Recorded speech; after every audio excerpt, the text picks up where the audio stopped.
नमस्कार, बहुत स्वागत है आपका खबर फास्ट की बेहद ही खास पेशकश सवाल आपका में। और मैं हूं आपके साथ शाहबाज खान। गर्मी की छुट्टी, ये शब्द छात्रों और बच्चों के मन में बहुत उत्साह पैदा करता है।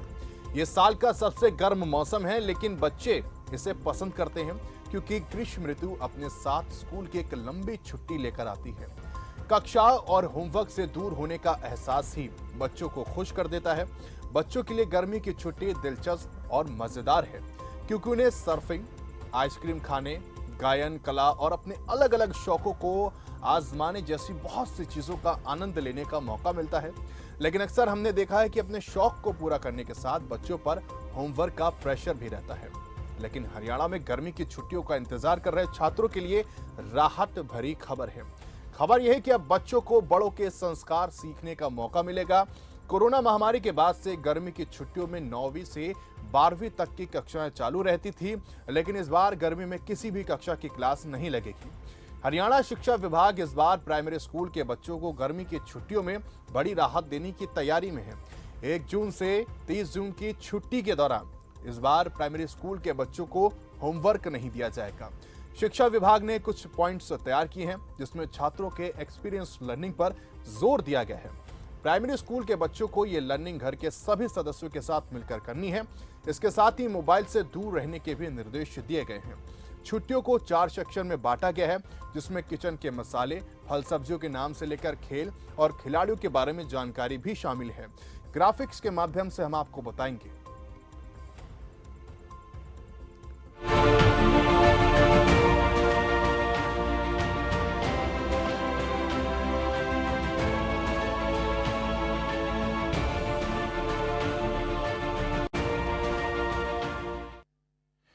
सिर्फ इतना ही नहीं, इन छुट्टियों में उन्हें अपने दादा दादी से पूछना पड़ेगा कि उनकी शादी में कौन सी मिठाई बनी थी। बच्चों को गांव के नाम के साथ उनका पिन कोड याद रखना होगा।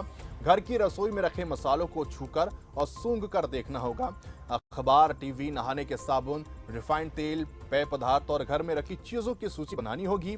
देखना होगा कि घर में पंखा कितने घंटे चलता है, 1 महीने में कितना तेल का खर्च होता है।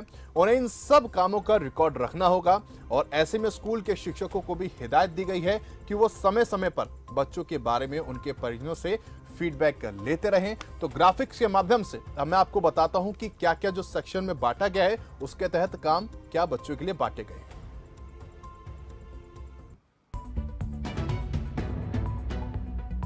तो उससे पहले सवाल मैं आपको बता देता हूं कि इस कार्यक्रम में क्या होने वाले। गर्मी की छुट्टियों में नहीं मिलेगा होमवर्क, का वर्क करेगा। मोबाइल से दूरी बनाकर छात्र क्या काम कर पाएंगे। माँ बाप का 4 सेक्शन के तहत कितना रहेगा योगदान। गर्मी की छुट्टियों में नहीं मिलेगा होमवर्क, क्या करेगा ये वर्क।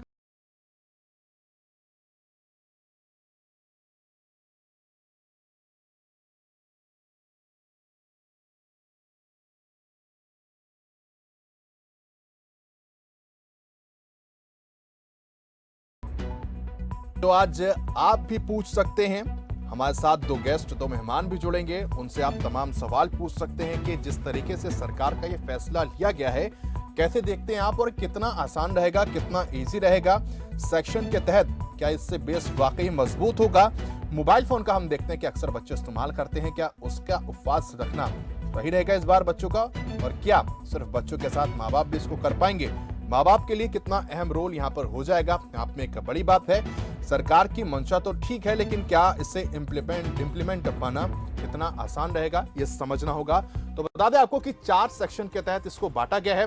ग्राफिक्स के माध्यम से मैं आपको बताता हूं कि उस सेक्शन में क्या क्या इन बच्चों को काम दिया गया है। तो सेक्शन ए के तहत घर के 10 सदस्यों के फोन नंबर याद करने हैं बच्चों को। आम, नीम, जामुन की गुठलियों को उगाना भी सीखना है। खेत में लगी सब्जियों की लंबाई भी नापना है। सेक्शन ए के तहत बच्चों को ये काम करने हैं बाकायदा। और इसी के साथ तरबूज के बीज निकालकर उनकी गिनती भी करना है। तो अपनी उम्र के अनुसार 3 पहेलियां याद करनी होंगी बच्चों को। तो आपकी टीवी स्क्रीन पर जो नंबर फ्लैश हो रहे हैं उसके तहत आप जो है कॉल कर सकते हैं और आप जान सकते हैं कि section A, section B, section C, section D की अगर बात करते हैं तो ये कितना आसान रहने वाला है, समझने की कोशिश करेंगे। फिलहाल हमारे साथ 2 मेहमान जुड़ गए हैं, उनका तारुफ कराता हूं मैं आपसे। शीशपाल जिंदल है प्रवक्ता बीजेपी के और डॉक्टर बीपी सिंह है सामाजिक कार्यकर्ता। आप दोनों का बहुत स्वागत है खबर फास्ट में। जिंदल साहब, पहला सवाल मेरा आपसे ही है। अक्सर बच्चों के जहन में ये होता था कि भाई गर्मियों की छुट्टियां होंगी तो हमें होमवर्क होगा, प्रेशर हो जाएगा, नाना नानी के घर नहीं जा पाएंगे, लेकिन सरकार ने ये काम आसान कर दिया है। जी खान साहब, हिंदुस्तान के पहला जहां पर गर्मियों की छुट्टी होमवर्क दे ये छूट दी गई है। असल में क्या होता था, बच्चों को जो 30 दिन का अवकाश दिया जाता था वो केवल जो स्कूल के द्वारा दिए गए पाठ्यक्रम है, उनका होमवर्क है, उसी के नीचे दबकर रह जाते थे। उनका जो मानसिक विकास है वो नहीं हो पाता था। सरकार का बहुत बढ़िया निर्णय है, इसको 4 सेक्शन के अंदर बांटा गया है। हर सेक्शन के अंदर लगभग 11 पॉइंट दिए गए हैं। टोटल 44 पॉइंट हरियाणा सरकार ने दिए हैं जिन पर बच्चों को अध्ययन करना है, इसके बारे में जानकारी दी जाएगी। इस प्रकार की हमारी सरकार की योजना है। तो शीशपाल, कितना आसान होगा अगर ये बात करते हैं इसकी, तो 4 सेक्शन में जो बांटा गया है इससे बेस मजबूत होगा और किस तरीके से क्या वाकई इसमें इस पे इंप्लीमेंट कर पाएंगे हम? बिल्कुल खान साहब, देखिए मेरे ख्याल से बहुत अच्छा कदम है ये। इसमें क्या होगा कि जो अभिभावक है उनका स्कूल से बिल्कुल संपर्क रहेगा। ऑनलाइन वो इसके बारे में उसकी जानकारी देते रहेंगे। और दूसरा ये है कि बच्चों को थोड़ा, जो मैं ये कहूंगा बुरी संगति ही कहूंगा इसको, 24 घंटे मोबाइलों से चिपके रहना, काम की ओर ध्यान नहीं देना, परिवार में क्या हो रहा है उसका नहीं पता, नाना नानी कौन है उसका नहीं पता, भाई भतीजा कौन है उसका नहीं पता।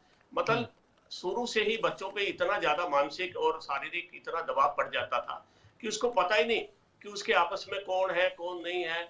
और जैसे 44 पॉइंट सरकार ने दिए, अब बच्चे इस पर शिक्षा से हटकर इस पे ध्यान देंगे तो उनको समाज का और का थोड़ा जानकारी मिलेगी क्या है क्या नहीं। जी हाँ, कहीं ना कहीं आप इसमें चुनौती नहीं मानते जिंदल साहब? ये कैसे आंका जाएगा कि बच्चों ने बाकायदा ये काम किए गए हैं? क्या इसमें शिक्षक के जरिए उनकी परीक्षा भी ली जाएगी? क्योंकि अक्सर हम देखते हैं कि 3 महीने की, 2 महीने की जब भी छुट्टियां होती हैं तो उसके लिए बच्चों ने क्या तैयारी की है, उसके लिए परीक्षाएं होती हैं, उसमें फिर उनके नंबर आते हैं, पता चल जाता है बच्चों ने कितनी पढ़ाई करी है। लेकिन इसमें कैसे आंका जाएगा इन चीजों को? हाँ साहब, जैसे मैंने पहले बताया, जो बच्चों के अभिभावक है, माता पिता है, वो स्कूल के संपर्क में रहेंगे। बाकायदा इसकी जानकारी स्कूल प्रशासन को रहेगी कि उनके बच्चों ने आज क्या काम किया, किस विषय पे काम किया। कोई भी हम नया काम करते, देखिए शुरुआत के अंदर थोड़ी बहुत दिक्कतें आती है, लेकिन मैं समझता हूँ इससे बढ़िया काम नहीं हो सकता। अब क्या है, इतना ज्यादा होमवर्क दे दिया जाता था। अब स्कूल का होमवर्क घर के अंदर ज्यादातर क्या करते थे, उसके माँ बाप, उसके भाई बहन वो बैठ के निपटाते थे। मतलब सारा समय ही उनका छुट्टियों का आनंद लेने की बजाय, शिक्षा में गुणवत्ता लाने की बजाय वो होमवर्क पर ही निकल जाता था।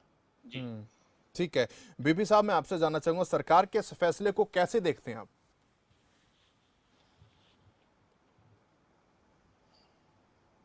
बीबी, बच्चे ही देश के भविष्य हैं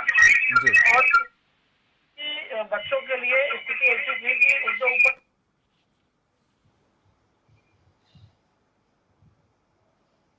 सर, आपकी आवाज नहीं आ पा रही मुझ तक।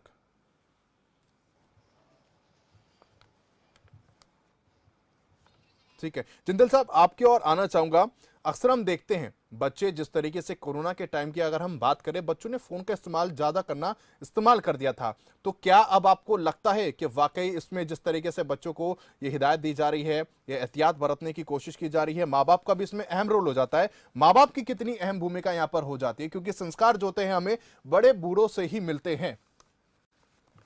देखिए, जैसा हमारे सेक्शन ए के अंदर हमने मेंशन किया है कि हर परिवार के हर बच्चे को अपने परिवार के लगभग 10 लोगों के मोबाइल नंबर उनको याद रखने हैं। अब एक ये आम धारणा बन चुकी है कि हमारी मानसिक दृष्टि इतनी कमजोर हो चुकी है कि हमारे को अपने परिवार के मोबाइल नंबर भी याद नहीं रहते। के बारे में मैं समझता हूँ बहुत बढ़िया अच्छा कदम रहेगा ये सरकार की ओर से जो लाए गए। ठीक, बीबी साहब मैं आपका वापस रुख करना चाहूंगा। आवाज मिल पा रही है आपको मेरी? बीबी जी साहब सुन पा रहे हैं मुझे? जी, सरकार के फैसले को कैसे देखते हैं आप? सरकार के इस फैसले में यह फैसला बड़ा ही सराहनीय है हम्म और धन्यवाद ज्ञापित करना चाह रहा हूँ, क्योंकि बच्चे ही देश के भविष्य हैं हम्म और उनका मानसिक विकास इसलिए रुक जाता था कि उन पर इतने काम का दबाव होता था। हम्म जितना उनका वजन नहीं, उससे ज्यादा तो पीठ पर बस्ता लाद दिया जाता था।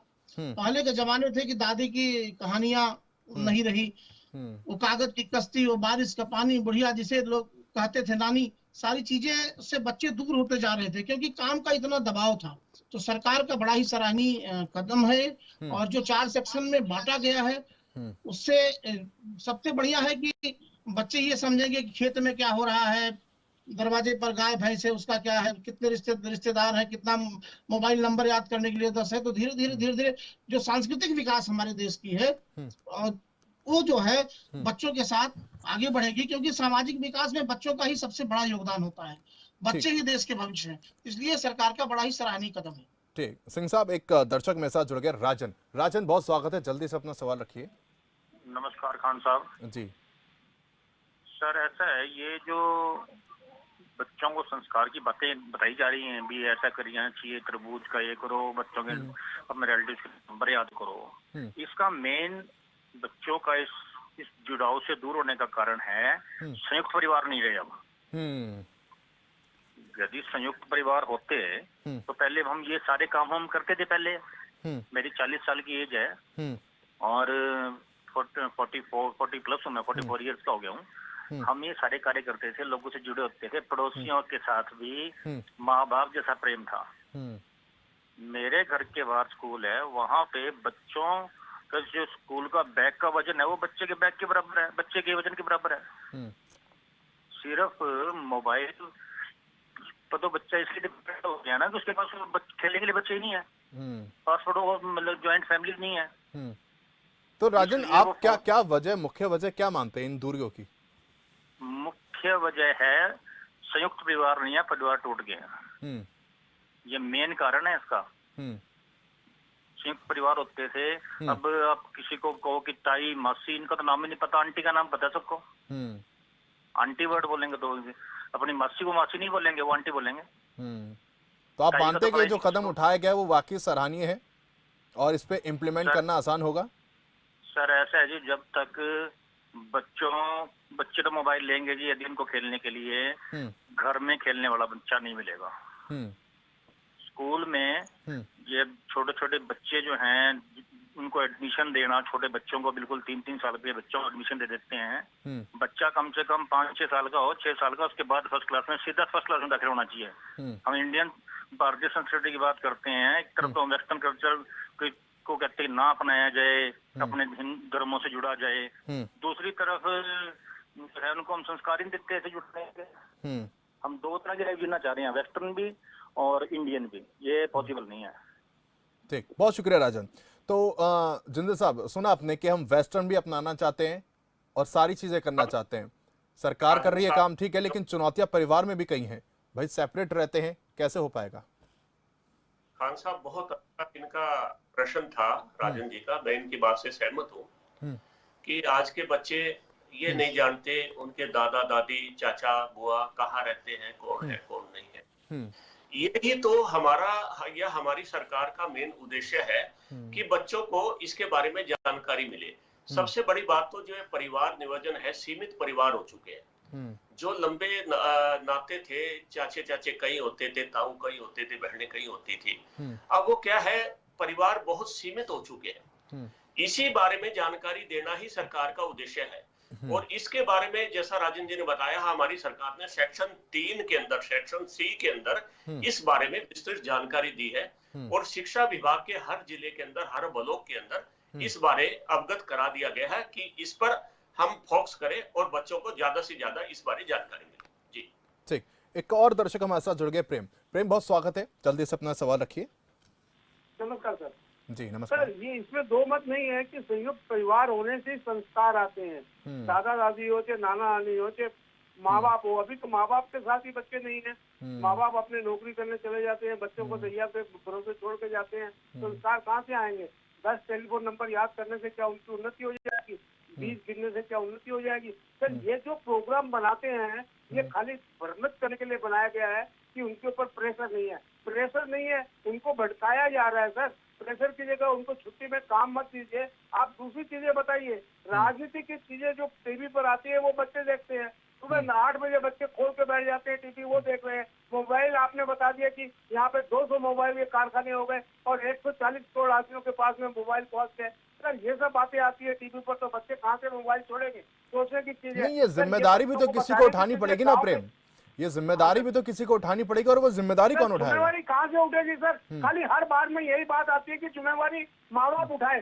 सर गवर्नमेंट क्यों नहीं उठाती है जिम्मेवारी? गवर्नमेंट ये बता रही है तो ये जिम्मेवारी गवर्नमेंट की आप बता रहे हैं, ये तो जिम्मेवारी हमको दे रही है ना। तो गवर्नमेंट काम क्या कर रही है? गवर्नमेंट देश की उन्नति करे। गवर्नमेंट बोल रही है कि जिम्मेवारी माँ बाप की है, तो खत्म हो गई गवर्नमेंट। गवर्नमेंट में क्या है? गवर्नमेंट का क्या इसमें रह गया? जब अगर वो बोलती है कि माँ बाप काम करेंगे तो जिम्मेवारी गवर्नमेंट की खत्म हो गई ना। माँ बाप जाते हैं, नौकरी करते हैं सर, जिम्मेवारी कहाँ से लेंगे माँ बाप? इनको बीज गिनाएंगे, खेतों में ले जाएंगे उनको, शहरों में बच्चे रहते हैं सर। ये सब चीजें होती है क्या? कहने का मतलब ये है सर कि नेताओं को कोई ना कोई टॉपिक चाहिए छोड़ने के लिए जनता के बीच में, जिससे जनता, कोई भी जनता ना तो कोई चीज के लिए करेगी नहीं सर। ये देश भगवान प्रधान देश है सर, इसमें कोई भी चीज के लिए आप बोलेंगे बगल वाले बच्चे को ये सिखाइए, कितने दिन चलता है सर? आप बच्चे को बोलिए कि तुमको सुबह घूमने जाना है सर, 2 दिन 4 दिन 5 दिन, छठे दिन वो घूमना बंद कर देता है। 5 दिन उसको खेलना सिखाइए, छठे दिन वो बंद कर देता है। ठीक प्रेम, ठीक, मैं आपका सवाल समझ गया। हमारे साथ बीजेपी प्रवक्ता जुड़े हुए जिंदल साहब। जिंदल साहब, कहीं खुशी तो कहीं गम भी देखा जा रहा है। वो कह रहे कि भाई सरकार अपनी जिम्मेदारी से हट रही है क्या? देखिए, हर व्यक्ति की अपनी अपनी सोच। जहां तक इन भाई ने कहा कि राजनीतिक, इसमें राजनीति कहां से आ गई? मेरे को बताइए। राजनीति का तो इसमें लेना देना कुछ भी नहीं है। सेक्शन बी के अंदर हमने इसी बात का जिक्र किया है कि बच्चे रसोई घर में कैसे पकवान होते हैं, क्या करते हैं, कैसे खाना बनता है, किन दालों का प्रयोग होता है, उनको पता है। उनको छू कर देखे, उनको सूंघ कर देखे क्या चीज है क्या नहीं है। विज्ञापन किस आते हैं, अखबारों में क्या लिखा है, नहाने के लिए क्या प्रयोग किया जाता है। अब आपसे पहले क्या है, जो वेस्टर्न की बात है, बच्चे क्या करते हैं, ऑनलाइन ऑर्डर कर देते हैं, पिज्जा आ जाता है, बर्गर आ जाता है, घर के खाने को भूल जाते हैं। तो यही तो हमारा मेन उद्देश्य है कि वो घर में रहे, घर के रहन सहन को जाने, घर में जो बनने वाले स्वादिष्ट व्यंजन है उनका आनंद ले। इसमें राजनीति का तो कोई लेना देना नहीं। इसमें राजनीति का तो कहाँ जिक्र किया हमने, बताइए? वो तो भविष्य, बच्चों के भविष्य की बात को लेकर है। बच्चों से जो अच्छी गुणवत्ता की शिक्षा हम दे पाए, उसको लेकर ये किया गया है। ठीक है। बीबी साहब, मैं आपकी तरफ आना चाहूंगा। अक्सर हम देखते हैं भाई वेस्टर्न की ओर हम ज्यादा अट्रैक्ट होते हैं, खासतौर पर बच्चों की अगर बात करें, हम वेस्टर्न अपनाने की कोशिश करते हैं। लेकिन अगर सेक्शन सी की बात करते तो परिवार के साथ समय बिताना और दादा दादी नाना नानी के साथ फैमिली ट्री बनाना, उनके पैर दबाना भी है। कहते हैं कि संस्कार जो होते हैं बड़े बुजुर्ग के साथ ही आते हैं, उनके साथ अगर हम बैठेंगे नहीं तो वो संस्कार कैसे आ पाएंगे? तो एक सराहनीय कदम तो है कहीं ना कहीं, और इसको चुनौती के तौर पर क्यों देख रहे हैं कई दर्शक? सराहनीय कदम है। दूसरी बात क्या है कि जो संयुक्त परिवार का मुद्दा है, आज जो गांव के लोग हैं जो पढ़ लिख लिए वो शहर की तरफ पलायन कर रहे हैं, और ग्रामीण जनों का जो है शहरों से कनेक्शन थोड़ा टूट रहा है। ये कारण है क्योंकि गांवों में शहरों के से ज्यादा आवाजाही है, एक दूसरे से लोगों की मुलाकात है, एक दूसरे के यहाँ लोग जाते हैं, शादी विवाह में लोग इकट्ठा होते हैं। शहरों की स्थिति क्या है कि लोग जो है अपने काम में व्यस्त हैं, और सबसे बड़ा कारण ये रहा कि जो संयुक्त परिवार टूट रहा है, उसका सबसे बड़ा कारण है कि सब कुछ मेरे लिए दूसरे के लिए कुछ नहीं। जब तक हमारे मन में ये भाव होगा कि सब कुछ मेरे लिए दूसरे के लिए कुछ नहीं, तब तक भाई भाई का दुश्मन बना रहेगा। एक परिवार तो एक कोई नहीं पाएगा ना। परिवार एक करने के लिए, मुखिया बनने के लिए सब कुछ समर्पित करना पड़ेगा, सब कुछ दांव पे लगाना पड़ेगा। देखिए, बच्चे परिवार के ही नहीं देश के भविष्य हैं, और सरकार की पहल है। सरकार क्या करेगी? सरकार तो यही करेगी कि नियम बनाएगी, योजना बनाएगी, और योजना में लोगों को बढ़ चढ़ के हिस्सा लेना पड़ेगा। अगर लोग बढ़ चढ़ के हिस्सा लेंगे तो निश्चित रूप से जो सरकार की योजना है वो सफल होगी। अगर आप साथ नहीं देंगे तो बिल्कुल नहीं सफल होगी। देखिए, सरकार योजना बनाती है, उसको क्रियान्वयन करने के लिए लोगों को लगाती है। सबसे ज्यादा दुर्भाग्य इस देश का क्या है कि सबसे ज्यादा पढ़े लिखे टीचर अगर कहीं है तो सरकारी स्कूलों में है। सबसे ज्यादा मिनिमम क्वालिफिकेशन जो है उसको पूरा करके वो लोग आए हुए हैं। लेकिन आज हम लोग क्या करते हैं, दुर्भाग्य देश का ये है कि हम अपने बच्चे को प्राइवेट स्कूल में एडमिशन कराना चाहते हैं। आखिर क्यों? क्योंकि दिखावाबाजी है। हमको दिखावाबाजी से निकलना पड़ेगा। हमारे अंदर विनम्रता आएगी। देखिए, विद्या ददाति विनय। सवाल ये भी हो जाता है कि भाई सरकारी स्कूलों में क्या वो व्यवस्थाएं हैं जो प्राइवेट में दी जा रही है? देखिए सरकारी स्कूलों में व्यवस्था है, अगर आप विश्वास करेंगे, सरकार पर विश्वास करेंगे, सरकारी टीचर पर विश्वास करेंगे, सरकारी नियम का विश्वास करेंगे, तो कोई भी सरकार जो है अपने जो उनकी शासन व्यवस्था है वह हमेशा लोक कल्याण के लिए होता है, और उसमें आपको विश्वास करना पड़ेगा। और सरकारी स्कूल में सारी सुविधाएं उपलब्ध है, और जो नहीं है आने वाले समय में होंगी, तो हमें साथ होना चाहिए। ठीक है, हमें साथ होना चाहिए जिंदल साहब, लेकिन चुनौती एक ये भी है, अक्सर हम देखते कि भाई हमें इलाज कराना है तो हम प्राइवेट अस्पतालों का रुख करते हैं, हमें अगर बच्चों को शिक्षा देनी है तो हम प्राइवेट स्कूलों का रुख करते हैं। कई लोग ऐसे हैं, पढ़ना चाहते हैं, लिखना चाहते हैं, लेकिन उनके लिए चुनौती कई हो जाती हैं, टीचर्स वहां पर मौजूद नहीं होते। कहीं ना कहीं सरकार के लिए कि ये भी चुनौती है। एक सवाल मेरा ये, और दूसरा ये कि हमने कोरोना काल में देखा था कि कई मनमानी स्कूल कर रहे थे प्राइवेट स्कूल, और यही मनमानी अब हरियाणा के स्कूलों में भी देखी जा रही है, जो कि इस जो सरकार की तरफ से फैसला लिया गया है होमवर्क ना देने का, ये सेक्शन 4 में जो बांटा गया है, अब वहां पर वो होमवर्क ये ना देते हुए अपना ही दे रहे हैं, तो क्या उसको लेकर भी सरकार कोई कदम उठाएगी? आपसे काफी हद तक सहमत हूं। हमारी जो मानसिकता है हमारे को थोड़ा बदलना पड़ेगा। हम जो अपनी जिम्मेवारी है वो सारी की सारी हम सरकार के ऊपर गिर देते हैं। सरकार सिर्फ नियम बना सकती है, कानून बना सकती है, उसके लिए आपसे अपील कर सकती है। अब सरकार इसके लिए बच्चों पर, अभिभावकों पर जबरदस्ती तो नहीं कर सकती ना जी। वो थोड़ा बहुत तो अभिभावकों को, माँ बाप को थोड़ा सरकार का सहयोग करना पड़ेगा। आखिर बच्चे हमारे सबके हैं, थोड़ा सा उनको भी आगे आना पड़ेगा, तभी हम इस पे अच्छी तरह काम कर पाएंगे ना जी। दूसरा बात है अच्छी शिक्षा का। आरटीए के तहत शिक्षा का अधिकार जो है, हरियाणा सरकार ने इसके तहत निःशुल्क शिक्षा, निःशुल्क खाना और निःशुल्क वर्दी की भी व्यवस्था की गई है। सरकार का तो अपना प्रयास रहता है कि हमारे प्रदेश का कोई भी बच्चा पैसों के अभाव में शिक्षा से वंचित ना रहे। सरकार की मंशा साफ है, समझिए मेरी बात को, सरकार की मंशा साफ है, लेकिन थोड़ा बहुत तो माँ बाप को भी जिम्मेवारी लेनी पड़ेगी ना आखिर। लेकिन कई बार ऐसा होता है, कई केस में ऐसा होता है कि भाई लोग सोचते हैं कि भाई टीचर की नौकरी लग गई है, सरकारी नौकरी लग गई, अब हम स्कूल जाएं ना जाएं, निकलेंगे तो हम है नहीं। तो इस मानसिकता को बदलना होगा। देखिए मानसिकता तो बदलनी ही पड़ेगी। आज हमारे जो सरकारी स्कूल है उनके कक्षाओं में अगर आप जाके थोड़ा एक बार विजिट करें, आप देखो जो कक्षाएं हैं, जो क्लासरूम है, वो मॉडल के तौर पे बहुत बढ़िया तरीके बनाए, वहां पे एलसीडी तक की व्यवस्था की गई है। सरकार तो अपनी ओर से प्रयास कर रही है, थोड़ा सा बच्चों को या उनके अभिभावकों को उनको थोड़ा आगे बढ़ना पड़ेगा ना जी इसके लिए। ठीक है, सिंह साहब आप क्या मैसेज देना चाहेंगे खबरफास्ट के माध्यम से उन अभिभावकों को जो ये प्रोग्राम देख रहे हैं और जानना चाहते हैं कि भाई इस बार छुट्टी में क्या खास होने वाला है? सर सभी अभिभावकों से मेरा निवेदन है कि वो जो भी सरकार की योजना है उसको सफल बनाए, और साथ साथ बच्चे के भविष्य के लिए उसको देखे। जब तक हमारी संस्कृति और संस्कार के प्रति हमारी निष्ठा नहीं होगी तब तक हम विकास नहीं कर सकते। हमारे ऊपर पाश्चात्यकरण का प्रभाव पड़ता रहेगा। अगर हम हिंदुस्तानी रीति रिवाज और सब कुछ चाहते हैं तो बच्चों को अपने रंग में रंगना पड़ेगा। तो सभी अभिभावकों से निवेदन है कि वह लोग जो है मिल करके सरकार के साथ इस सराहनीय कदम के साथ आगे बढ़े, और निश्चित रूप से हम लोग सफल होंगे। बच्चे देश के भविष्य हैं और उनका जो है देश के आने वाले विकास में उनका योगदान होगा। ठीक है, जिंदल साहब फाइनल कमेंट में आपका भी लेना चाहूंगा, आप क्या मैसेज देना चाहेंगे और माँ बाप के लिए कितना अहम रोल यहाँ पर अब होने वाला है सरकार के साथ साथ?